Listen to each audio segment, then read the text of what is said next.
In this one, I want to talk about how to read closely when you're looking at an article online. So, for this project, you're going to be starting with a broad topic, and we've given you an article to give you some idea of some of the background about that topic. And so, you're going to be reading to see if you can notice subtopics or other kinds of issues that you might be interested in exploring further. Um, Also, you're going to notice any words or phrases that you think might be keywords that might help you with some further searching.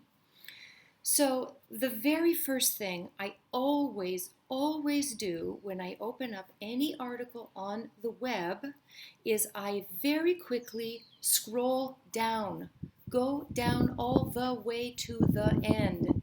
You want to get a sense of how long the article is before you start your close reading. And after I've done a quick zip, then I do a scan. So I go quickly with my eyes and I notice headings. We've got a background information. We've got something around issues. We've got something around low income countries. We've got developed economies and homelessness. So, right away in my head, I have a little bit of an idea about how the information is organized. So, now I'm going to start getting into some of the deeper reading. In Gale, you'll notice that they've given you some of the main ideas already. If you want, you can hide that and open it up later. It's up to you. To me, I usually hide it and then I open it up after I've done a little reading on my own. Another choice might be to read all of this first and then go into the bigger article. It's really up to you at this point. So I'm going to hide it and start reading. So, homelessness refers broadly to the state of lacking minimally adequate housing. I kind of already know that. I know that homelessness means they don't have adequate housing. People living in temporary housing, shelters, or impermanent dwellings may be referred to as homeless or housing insecure. Housing insecure, that might be a key term that I might want to use later. I'm going to put it in orange. I'm going to put all my key terms or keywords in orange. Some homeless people may stay with friends or family. Throughout the world, communities of homeless people have lived in tents, vehicles, other unconventional shelters exist. Governments, agencies, non-government organizations continue to work to meet people's needs. Okay, fine. Sorry, it's extremely windy where I'm going to blow away. Now I'm going to get into some of the background information. People become homeless due to many factors. Oh, really? Like what? The author has given me a very good main idea here, and now I should expect to see some details. So I've highlighted this because it seems to me a main idea. Let's see. These factors for homelessness relate to poverty and a lack of housing options.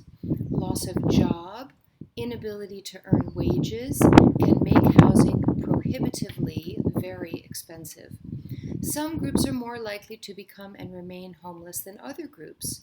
In agrarian areas, agrarian, please define agrarian. Oh, it is going to be all the way down here. Where's agrarian? Agrarian, relating to fields or lands. So it has to do with farming. Okay, so farming areas, people migrate seasonally. In urban areas, day laborers move from place to place, changing work availability, and they may not have a permanent home. It goes on. People may be escaping domestic violence. People may be disabled. So there are all these different reasons. Release from incarceration.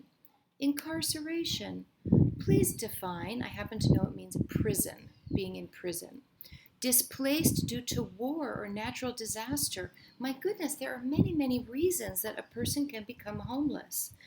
I'm going to go to my highlight and take some notes on those things I just read. Loss of wages, inability to rent in a new city.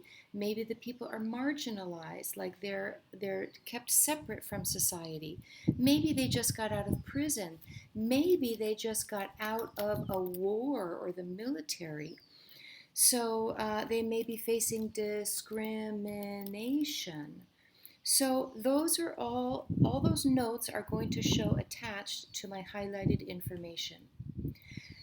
I'm not going to go through the whole article this way, but I don't know how long I've been talking. Several minutes. Deep reading like this takes time. You need to really dig in and make sure that you understand the information.